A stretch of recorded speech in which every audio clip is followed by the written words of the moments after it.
We've gone live. Great.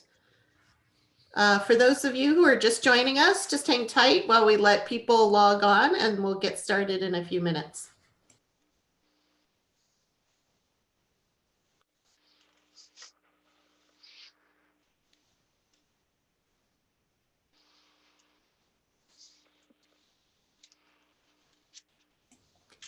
Welcome to those of you who are just joining us. Please just hang tight for a couple of minutes while we let people log on and then we'll go ahead and get started.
All right, I think we're going to go ahead and get started. Hi, everyone.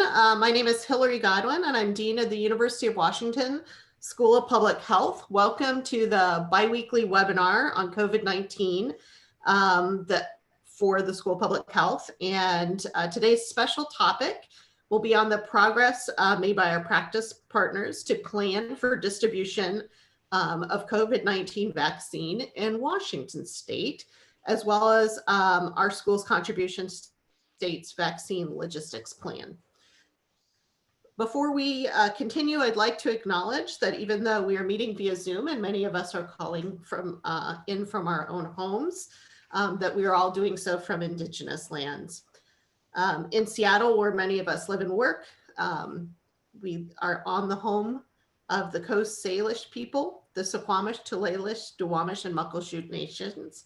We honor the people who are still here and on whose lands we are guests.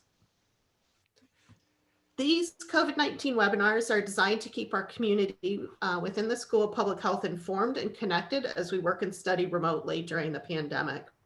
We welcome alumni and any members of the UW community who may be joining us today. While anyone's welcome to watch and take part, I guess I will just say if we give guidance that's specific to school topics, keep in mind that it is for the School of Public Health. And if you're primary in another unit on campus, or for sure if you have a different employer, if there's guidance that you're curious about, whether it pertains to you, you should contact your supervisor of your unit. One housekeeping issue, which you should see up on the screen in front of you, is that we use the Q&A function to post questions. And you're welcome to post questions at any time. We typically use the chat function really just for posting if people want to share resources with other people or links. So if there are points when the panelists are speaking and they refer to some particular website, one of us will probably put it up in the chat function. But if you have questions for us, please use the Q&A function. And then just because there's so many of us, we don't use the little blue raise hand function. So please, again, use the Q&A box instead. Okay, so going into, I just want to give some quick updates about the pandemic before we introduce our fantastic panelists for today. So it's been a grim couple of weeks. Nearly 37,000 Americans died of COVID-19 in the month of November, the most in any month since the early days of the pandemic. And our hearts go out to all of you who have lost loved ones or who are yourselves sick from COVID-19. The United States also passed the 4 million coronavirus case mark over in the last month alone, doubling October's tally. Amid the resurgence, states have begun reopening field hospitals to handle an influx of patients that's overwhelming healthcare systems and workers. Many states have also reintroduced restrictions or added new ones to try to contain the spread of the virus. Health officials are bracing for a worsening of the nationwide surge in COVID-19 cases, which are, as far as we can tell locally, seem to be due to small social gatherings and continued transmission within households, but we expect that we're going to see a further surge in cases due to people traveling over the long weekend. Reports showed that almost 1.2 million people passed through U.S. airports on Sunday alone. To help control spread of COVID-19 in Washington State, Governor Inslee on Monday expanded the Washington Exposure Notification, or WA Notify, smartphone app statewide. So this is a COVID-19 exposure alert tool that uses Bluetooth technology that was developed by Apple and Google to quickly notify users that if they may have been exposed to COVID-19. And the way it can tell that is whether or not you've been in close proximity to someone during their infectious period who also happens to have the app. And we're very proud of this because it was developed in part by researchers at the University of Washington, and our own Janet Baseman, who will be moderating the conversation today, helped to do the pilot testing of that app, so we piloted it here at the University of Washington with students, staff, and faculty last month. And we will put a link in the chat box in case anyone is interested in learning more or downloading the app. Good news on the vaccine front. Yesterday, the United Kingdom, or maybe it was earlier today, the United Kingdom gave emergency authorization for Pfizer's vaccine, making it the first country in the West to approve a COVID-19 vaccine for public use. And UK officials say that they are days away from distributing the vaccine, with expectations that in the UK, high-risk patients could be receiving doses as early as next week. This month, the US Food and Drug Administration will consider authorizing emergency use of two different vaccines, one by Pfizer and one by Moderna. Both of them are mRNA vaccines. And current estimates project that we'll have enough to vaccinate up to about 22.5 million Americans by the end of this calendar year. So the end of December 2020. And keep in mind that each person needs 2 doses for either one of these 2 vaccines, and they have to be administered a couple weeks apart. And the plan is for the CDC to distribute the supply of those vaccines amongst the states, with the initial allocations to each state proportional to the size of each state's adult population. Yesterday, the CDC's Advisory Committee on Immunization Practices voted to recommend that residents and employees of nursing homes and similar facilities be the first people in the United States to receive the COVID-19 vaccine, along with healthcare workers who, as we know, are especially at risk for being exposed to the virus.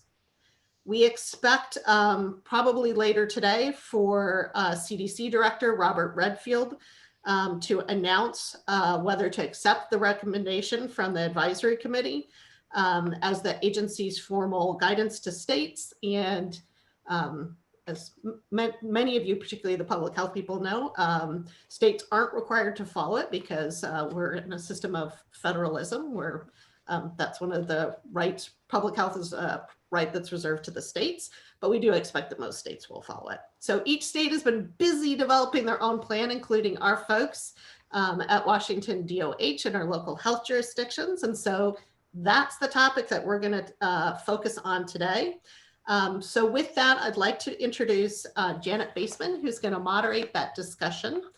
Janet is our Associate Dean for Public Health Practice and a Professor of Epidemiology and an Adjunct Professor in Health Services. And I'm going to let Janet introduce our fantastic panelists today, but just want to say thanks to them for joining us on what I can only imagine is an incredibly busy day for you today. So thank you.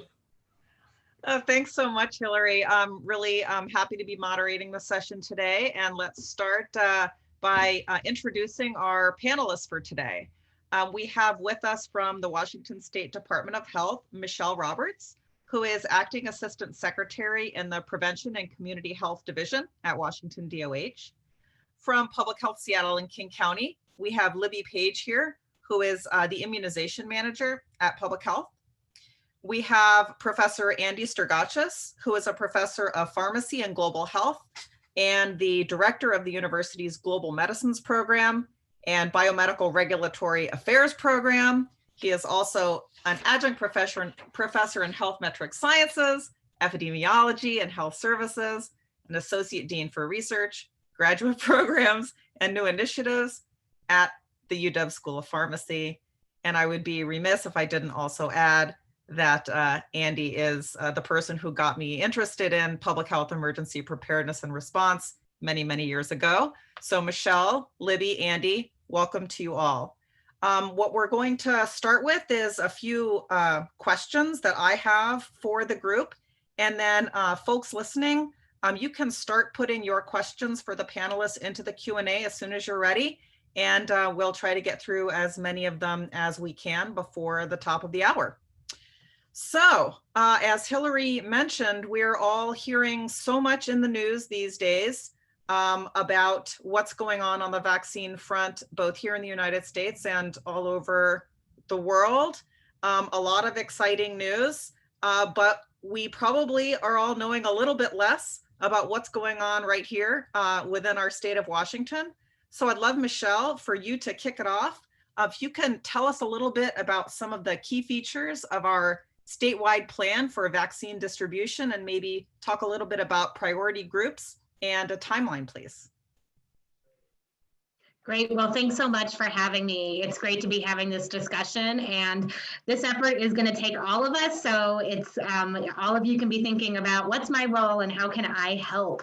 But this is a huge undertaking, and with that kind of sobering information that the dean just shared about where we're at and what's happening in our communities, it's vaccine really is the light at the end of the tunnel, and I know we're all personally and professionally really feeling the strain of this pandemic. So it's exciting to have vaccines really truly right around the corner at this moment. Obviously, there is a process for the two first kind of vaccines that have finished or met the requirements of the phase 3 clinical trials to be able to apply for emergency use authorization. And that's Pfizer and Moderna, and they have both submitted those applications to the FDA for emergency use authorization. So that decision is being driven by the science. And there is a number of, each of the companies have shared some of their first independent analysis of that data, but really now what will happen next is multiple independent committees at the federal level. So the FDA's independent committee and then the CDC Advisory Committee on Immunization Practices will be looking at that data. And really helping the FDA committee giving a recommendation about whether to work towards to accept an emergency use authorization. That really is not how medications and drugs and vaccines, an opportunity for them to be licensed earlier than a full clinical trial process. And so when we're in an emergency situation and really the benefits of that medication outweigh the risks. So we're excited to see what that is and to really understand as more people are looking at the data, continuing to understand what we know about these vaccines, what the clinical trials have shown us, and what's next. But as far as the timeline, that committee at the FDA level is meeting on December 10th. So that is just right around the corner next week.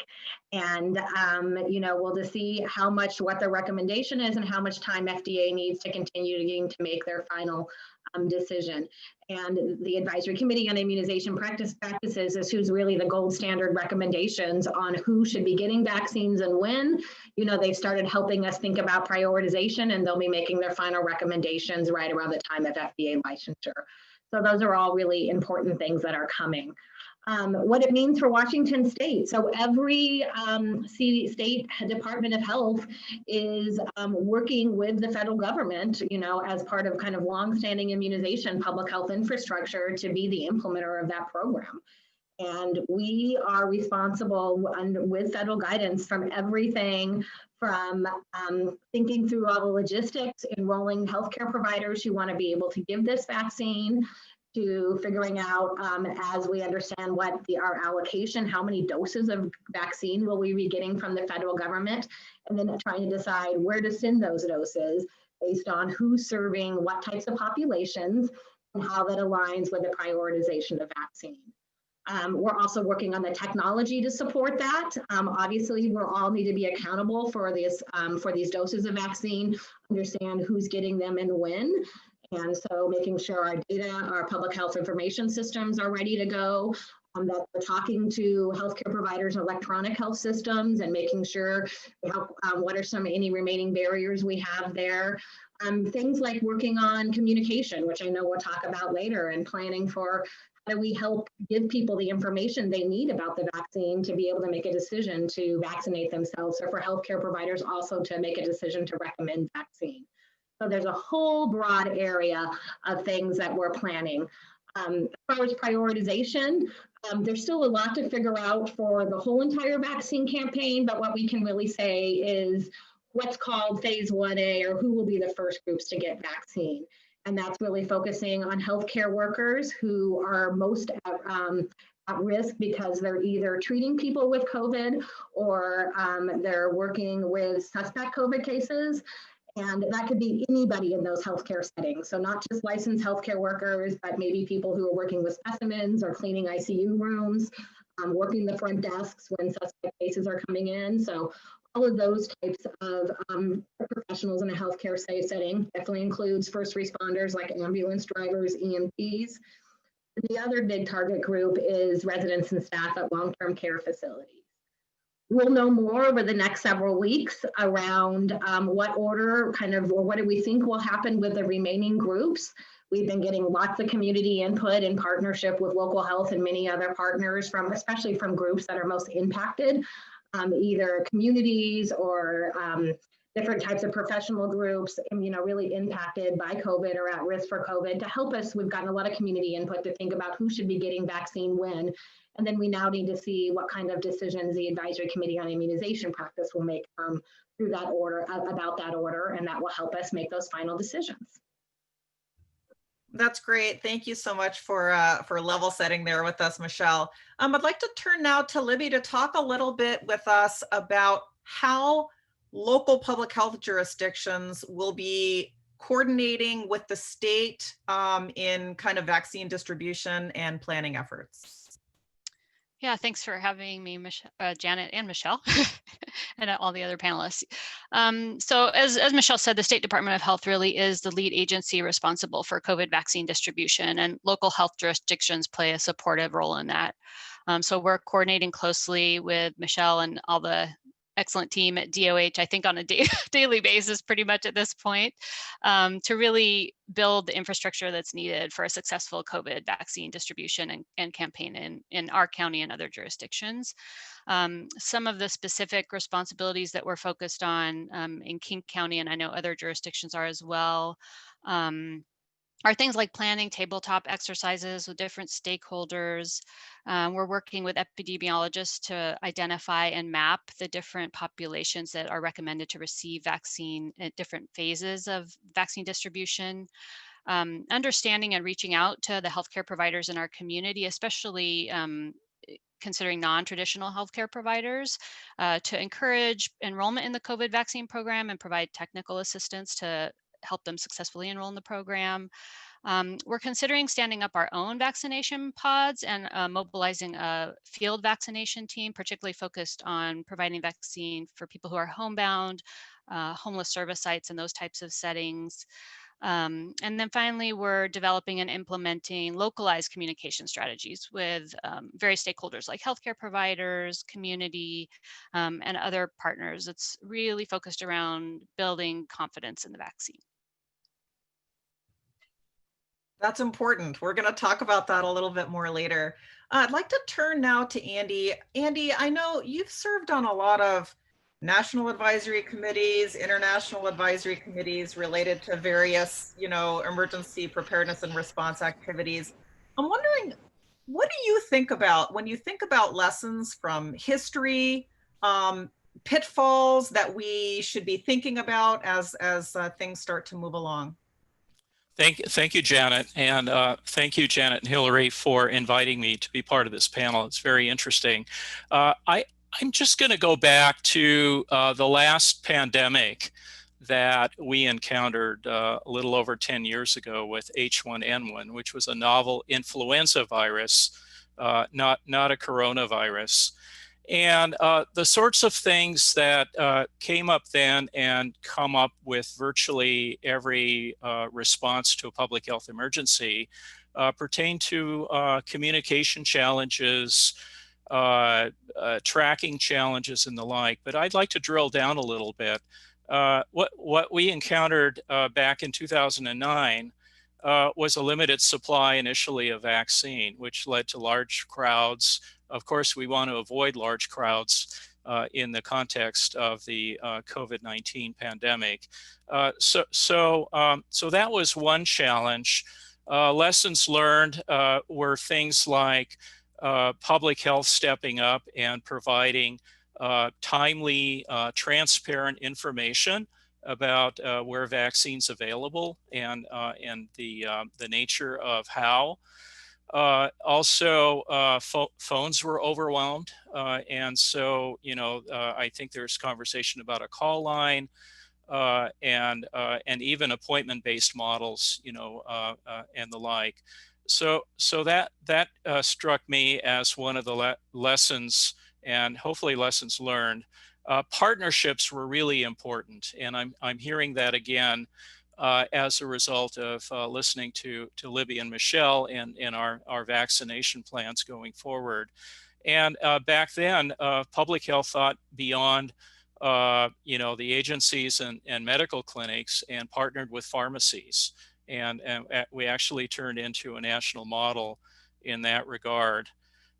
Workforce is critically important. I know since then there's been a considerable strengthening of Medical Reserve Corps and Public Health Reserve Corps, and also students who are trained and able in the health professions to be part of the solution.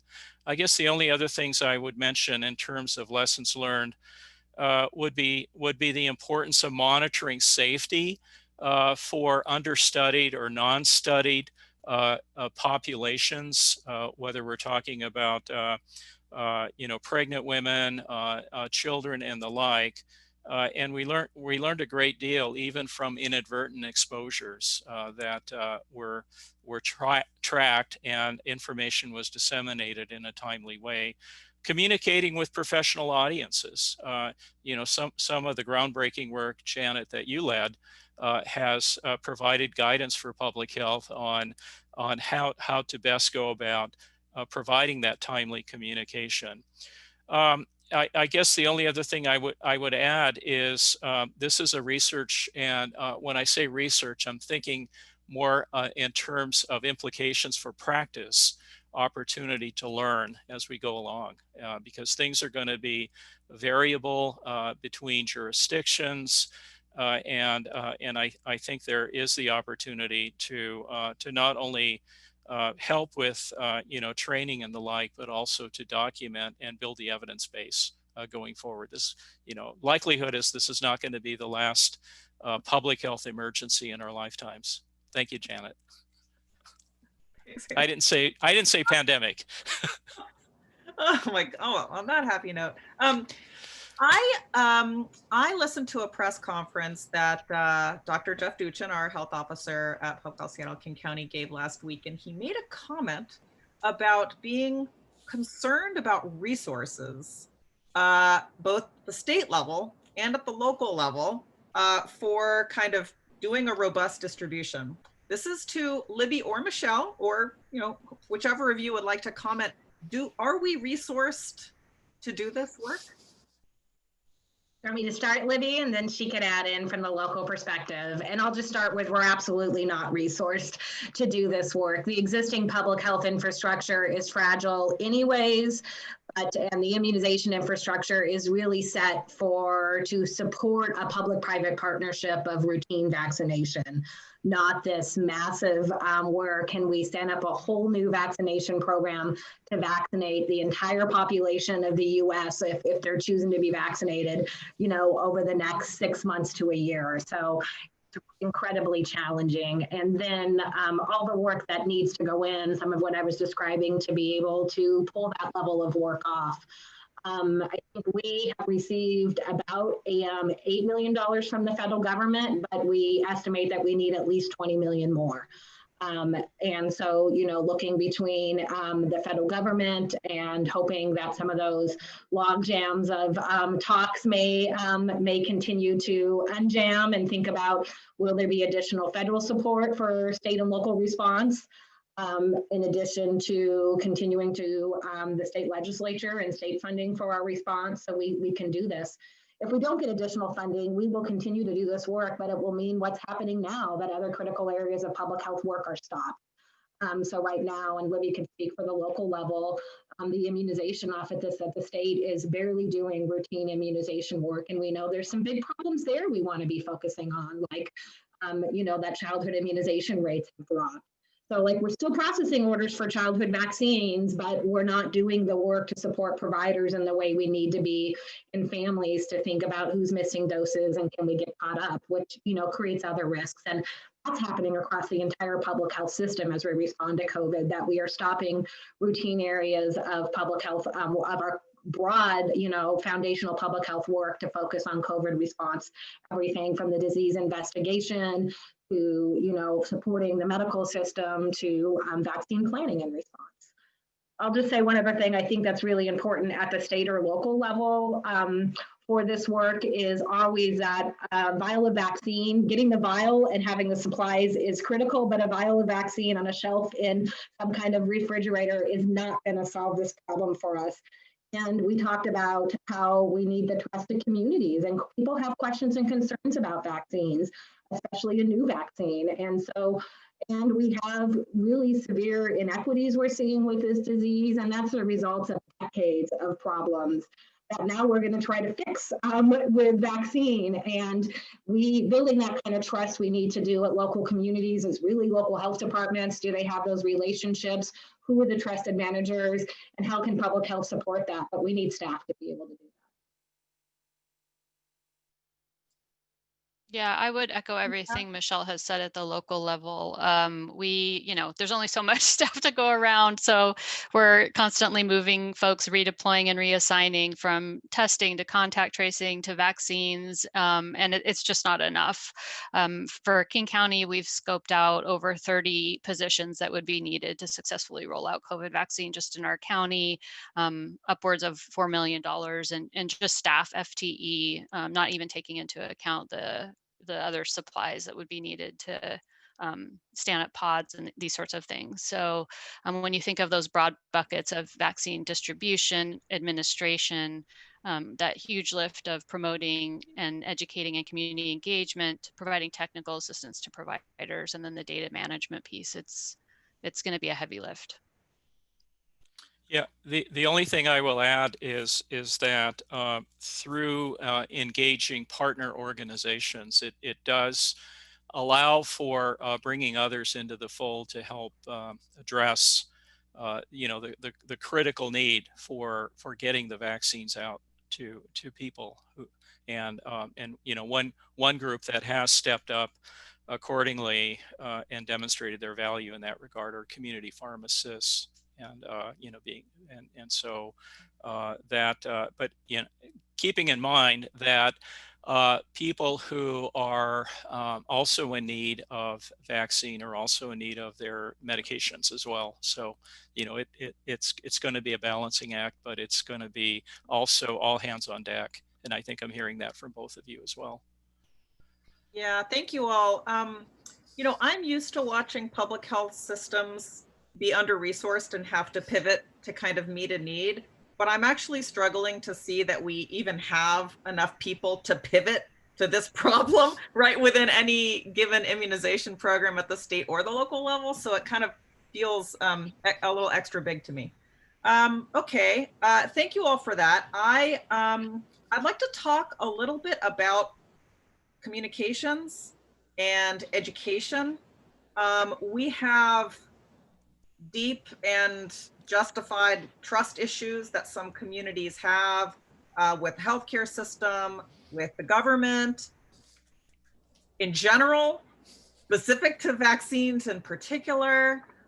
What are you guys thinking about in terms of strategies to increase the likelihood, not just that the general public will accept this, but specifically that communities that have high levels of government mistrust or low confidence in vaccines will be willing to step forward?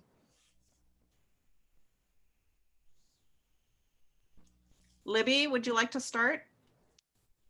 Sure.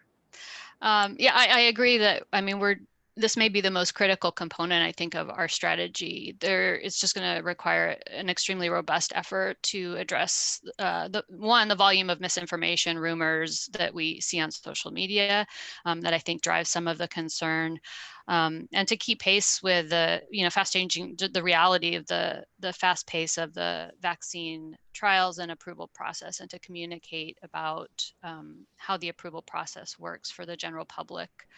Some of the things in King County we've been focusing on are really around what I kind of referred to earlier about community engagement, which we think is going to be fundamental to our approach and a significant effort for us. We're working closely right now with a range of community partners, including many local community health boards.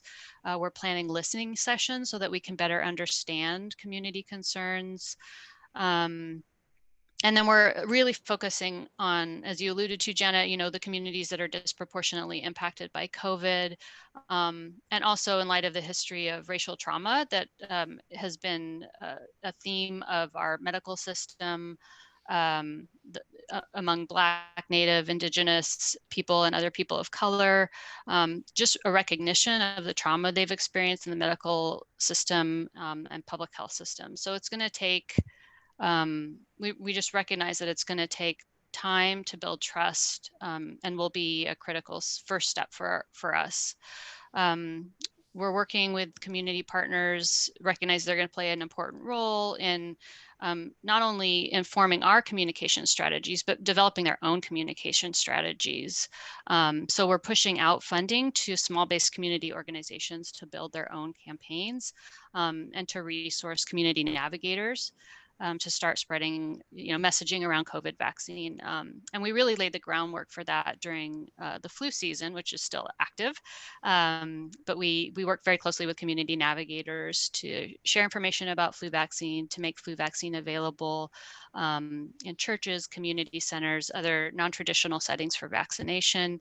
And we're also, I guess that's all I'd say about that. Pass it to Michele, because I know there's a lot happening at the state level also. Yeah, I guess Libby answered the question really well. And I think we're doing the same thing. I think, around helping, I think we, in our community engagement, really have heard repeatedly the importance of community messengers and how can we support, small community nonprofits or groups to make sure they can understand what's going on and have a trusted relationship leaders within those organizations and then develop their own messaging and campaigns. So we're trying to increase our support of those types of community organizations as well. I think the other piece is Oh my gosh, I've lost my train of thought. Let me see if it comes back. But, oh, it's just right now we're starting, we're in the first phase of our public campaign, and maybe you've seen some of our commercials, but really just starting to try to level set information around education. So we still don't know everything we need to know about COVID vaccines, but we can talk about how vaccines work in general. Can talk about how they're being developed right now because of this worried about, is it warp speed or what's going on? Are steps being skipped versus really steps are happening in parallel? And so trying to do some basic education. How do vaccines work in your body? Right now is kind of one of our primary messaging. So then that when we can kind of just hopefully try to increase basic knowledge and level set some of that information so that when we have the information over the next several weeks, specifically about COVID vaccines, we can start talking about them more. Yeah, I also want to add that the terminology that's now, part of our society, things like warp speed or mRNA, these are not necessarily known to all folks. And added to that is the confusion of what is an emergency use authorization, because that's indeed how the vaccines are initially going to be made available. The FDA will approve only with substantial evidence of safety and efficacy, and weighing quite carefully that benefits outweigh risks. And, those are important considerations. And it's also going to be important to keep in mind that all vaccines, but with a particular emphasis on the COVID-19 vaccines, they're going to be continuously monitored for safety. And, getting that information out in a transparent, timely way is really going to be important. And it's going to be incumbent on all of us in public health. Yeah, it's feeling like a real multi-front communication issue. I have a list of additional questions, but I'm going to stop because I'm looking at this Q&A that has so many questions in it. There's no way we'll get through them all. So if it's okay, Hilary, is that okay if we pivot to the— I was just going to suggest the exact same thing. So would you like to do that, or do you want me to? No, you're doing a fantastic job. You got it. All right, well, let's just, let's kind of hit up these questions and see how many of them we can get through. We have a question from a medical director of a home-based primary urgent care group who is wanting to know how their providers can get signed up to be part of the first wave of vaccines. That's fantastic. So just go to WA COVID vaccine, or let me hold on. I said that website backwards, but you can go to the Department of Health's website, which we'll just start from there, doh.wa.gov. There'll be a big link on there that says visit our COVID page, and one of the pieces on that page you can link to is COVID vaccine, and there's information on provider enrollment. Anybody who wants to administer COVID vaccines will need to register, and on that website there is information about what types of information you need to have ready for that registration process, and it will guide you through that, and then it will tell you how to get started. So to be eligible to receive vaccine in the initial shipments, you need to, or in the first shipment, you need to be able to be registered by December 6th. And it usually has been taking people about 10 days to 2 weeks to get through that process. But don't worry, if you don't make the December 6th, get in there, and we can, there will be more vaccine coming throughout the month. And then we hope in January we'll be moving to weekly shipments. Okay, great. Thanks, Michelle. We've got a question here from Reed who says, over 65, high blood pressure, male, Medicare, what quarter might I get a vaccine? I wish I could give you a final answer, but like I said, we're working on kind of what will be the ongoing phases, but I do think there's hope that you will be getting a vaccine in the first quarter of 2021.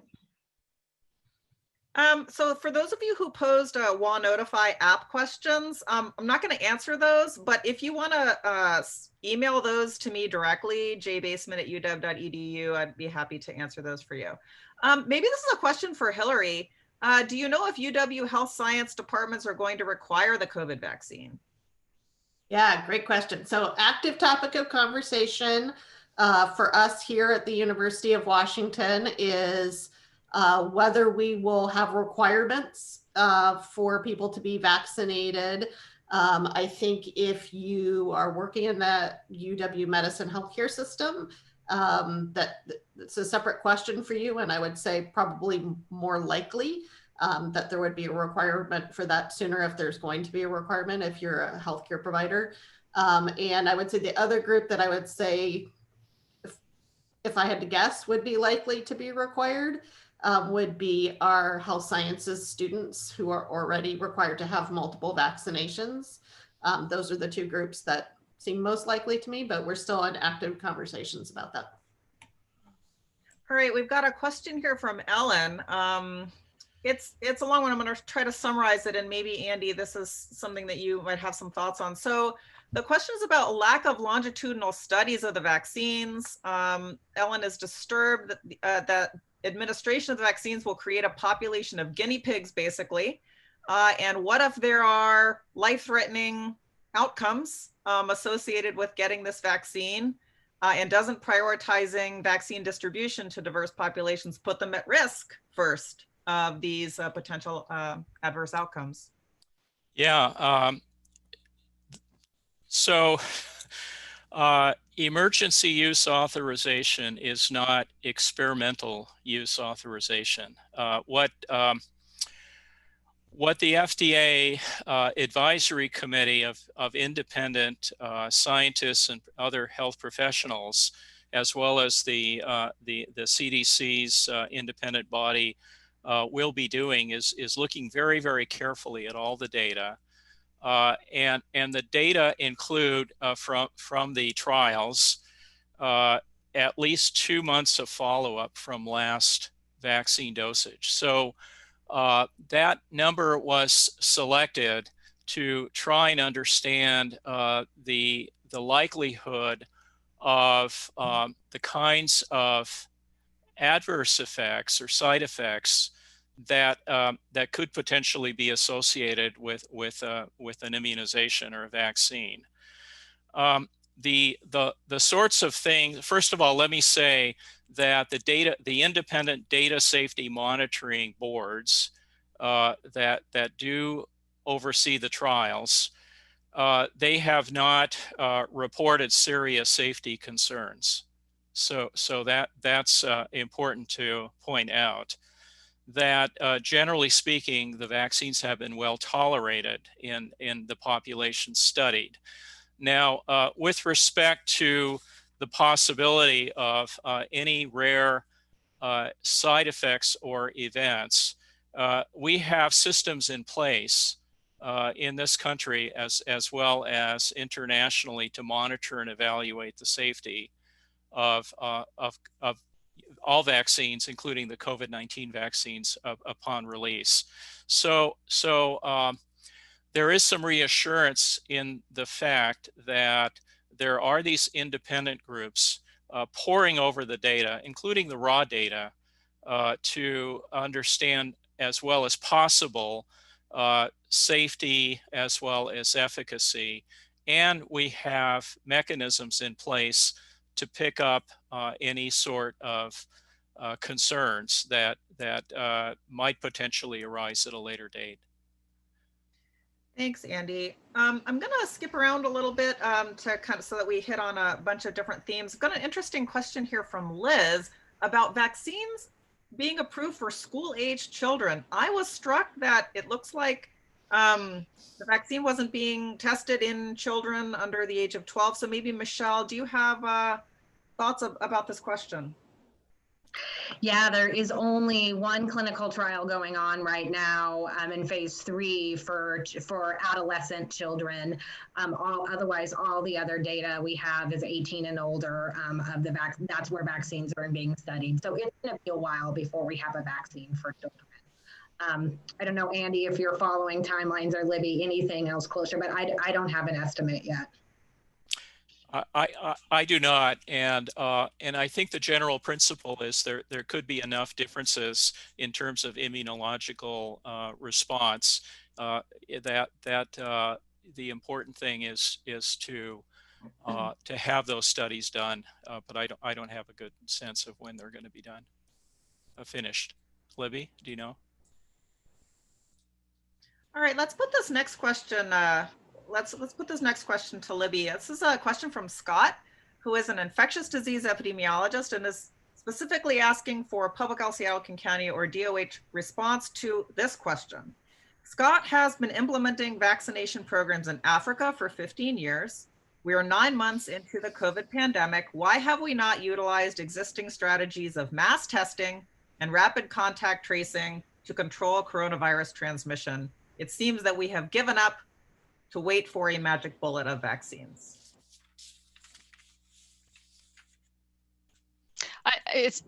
Speaking to contact tracing, and some of that is not my lane, so I will defer to others. I will say that I kind of go back to what we spoke of earlier about being incredibly resource constrained, and it takes a long time to staff up and train folks, even with creative ways of bringing folks on via Medical Reserve Corps, partnerships with schools of nursing and medicine and pharmacy. And we're all navigating this together, but I think it's also a reflection of years and decades of underfunding public health. The only other thing I'll just add to that, to like Libby said, is the model of healthcare in America is very different than the other countries. So public health in the last years and kind of the theory of public health has moved to an assurance, not a service provider role. And even in the service provider in the medical community, that's not really mass services at all. It's individual healthcare. And so we're trying to turn all of those systems to kind of these mass testing and getting into vaccine campaign. It's not even necessarily the skill sets or knowledge we all have to have, much less do we have the right staffing or resources to do it. And I think the one thing I'd also add, if I may be so bold as to say, that we lack a national strategy. Oh, goodness. Okay, thank you. Yes, let's go to, hi, John Burkhart from UW Tacoma. My ACCD friend. So John is asking about states running their own reviews of vaccine trial data, either in groups or as individual states. I heard that the Western states were doing this. Did that happen, Michele?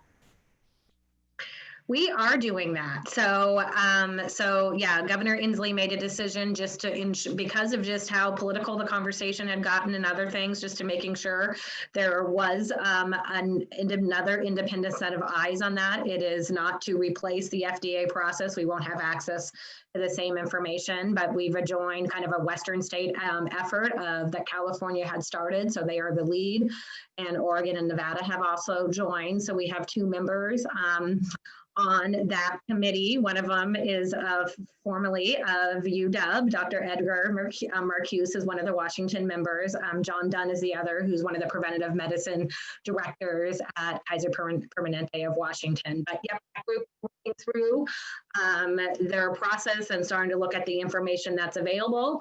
And we'll hopefully have additional just information to put out to the public about what we know, to kind of just continue to help towards kind of informed decision making.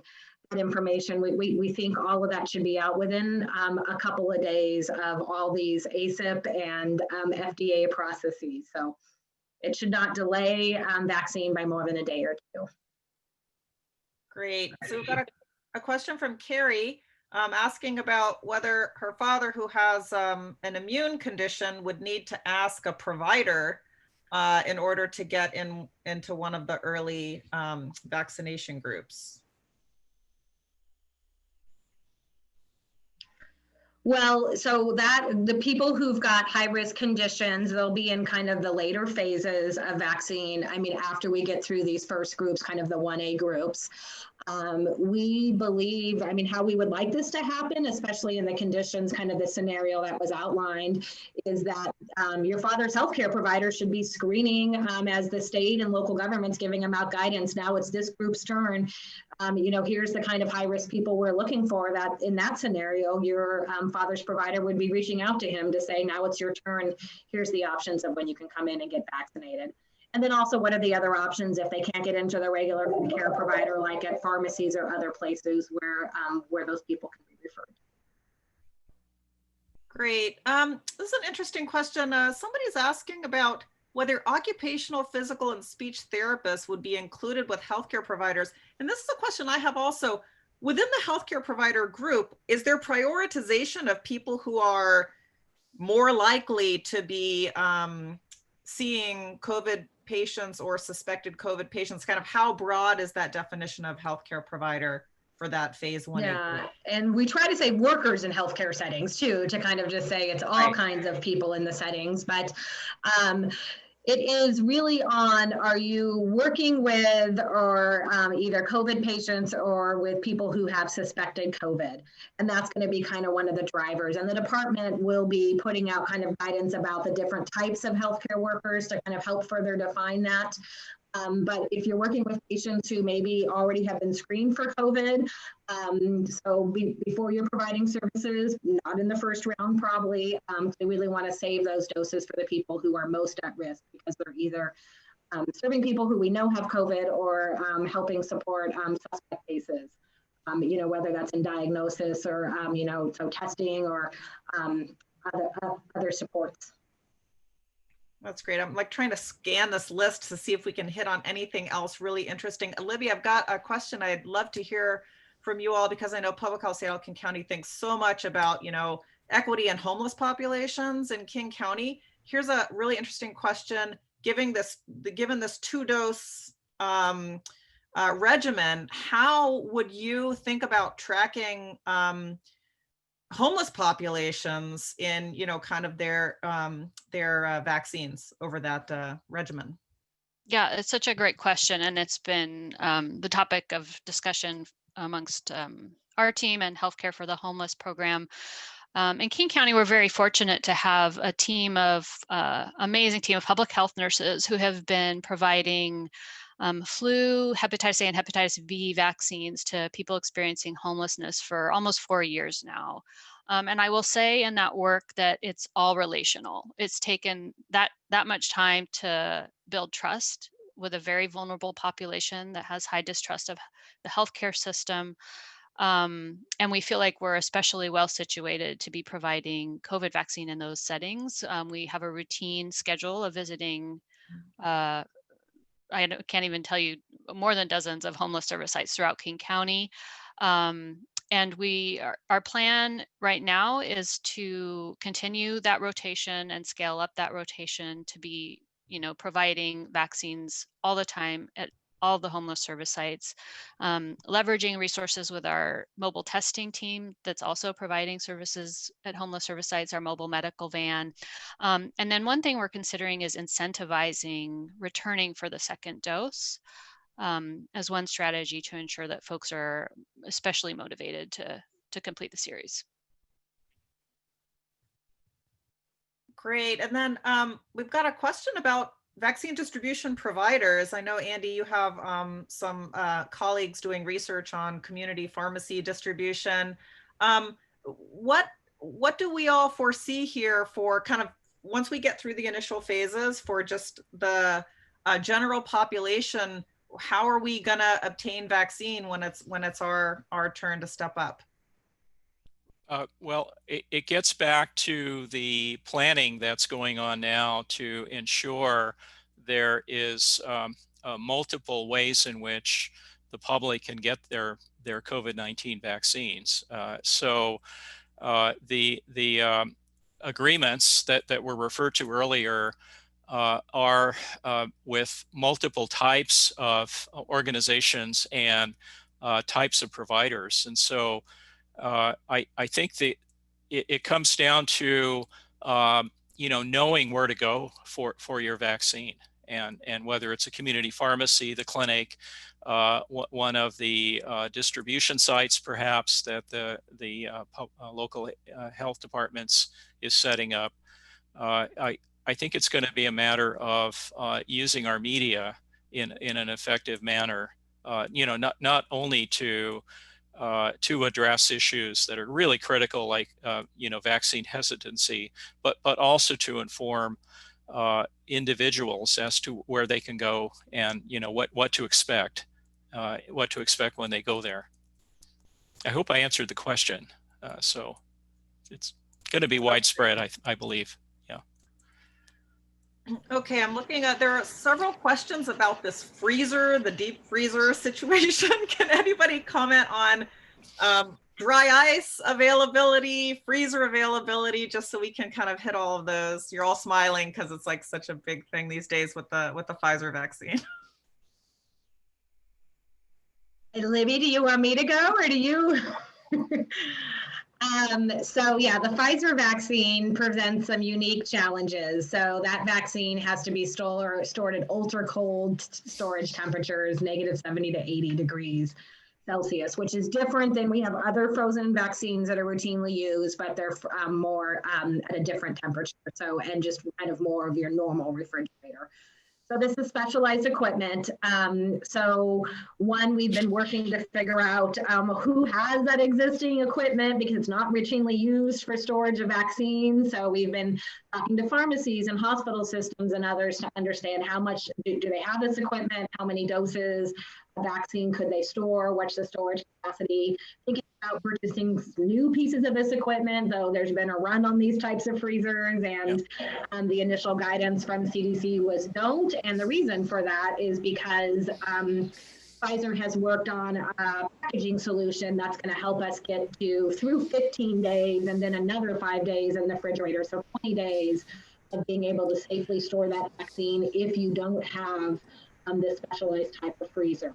So working through all those solutions, that special shipping container that can continue to store it at the right temperature will require resupplying of dry ice. Like you have to add dry ice, when you get it, and then at day 5 and then at day 10, and that will get you through day 15. If you still have vaccine, then you'd move it to your refrigerator at that point. So the state and CDC are working on contracts to resupply dry ice and make sure it is there, and the process for how providers who are getting that vaccine would get that dry ice and make sure it's there when you need it.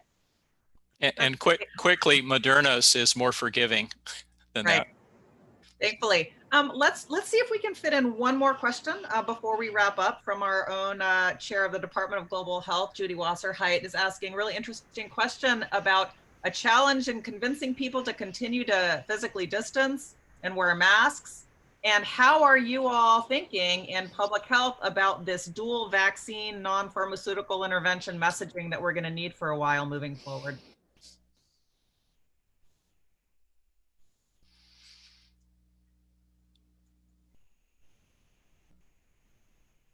Anybody? You guys want me to go? Yeah, we do. It is. I mean, I think the important message is it's going to take a while for everybody to be vaccinated, to have enough vaccine for all, and there still is disease circulating in our community. So we are going to have to practice all the good health habits that we're doing right now, like continuing to wear masks, maintaining our physical distancing, thinking about, smaller group size, limiting travel.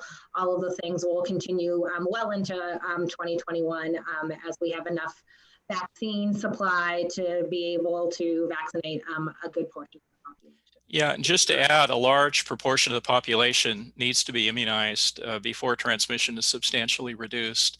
And we still need to learn more about the duration of effectiveness for the vaccines and the extent to which they prevent transmission. So continuing effective and evidence-based public health measures, such as the ones mentioned, are critically important. Thank you. And we've got 1 minute left, Hilary. Thank you all, panel, so much. Hilary, would you like to close us out? Absolutely. Sorry, I had to unmute myself and it was covered up. Yeah, thank you guys so much. This has been so helpful. And Janet, admirable job of sifting through the over 50 questions that we received. Wanted to let people know that we are recording this. And if you look in the chat box, I put the link where the recording will be posted. It usually takes a day or two. So there's the link, and then you have to click on previous webinars.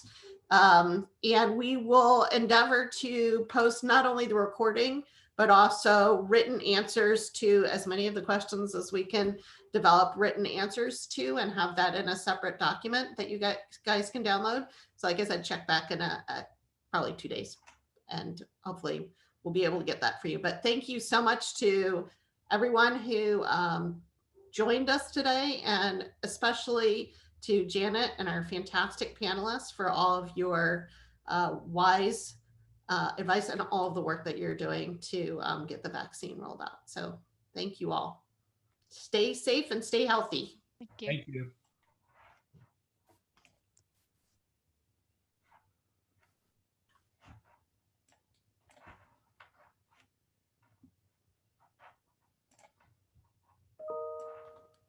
Hey, Jashana, don't turn it off yet. Still copying and pasting. Okay, I was doing that too. Okay. I grabbed all of the questions. Oh, you have them all. Okay, good. Because I was doing the same thing as people were talking. Yeah, me too. I went through, I was texting with Jashana asking if there's a way to download all of them. I think there is. One of the files that I give to Elazar is a text file. Is it? And I think it's the Q&A and the chats. Okay. But I just wrote him to see, but I think he may have logged off. Okay. I also just copied them all. So Great. I think Yeah, I've I'm got happy everything. to work through those, and if I can get some time with the panelists, answer all those questions and with Janet. Yeah, that would be fantastic. I think if we post that online, people would be super interested in reading through. There's a Totally lot of agree. questions. And it's probably worth like trying to bundle them under specific areas. Yep, Yeah. absolutely. Okay, cool. Thank you, Ashley.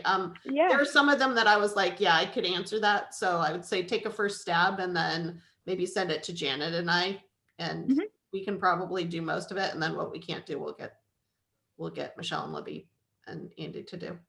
Okay, will do. Okay, great. Thank you. All right, bye y'all. Bye.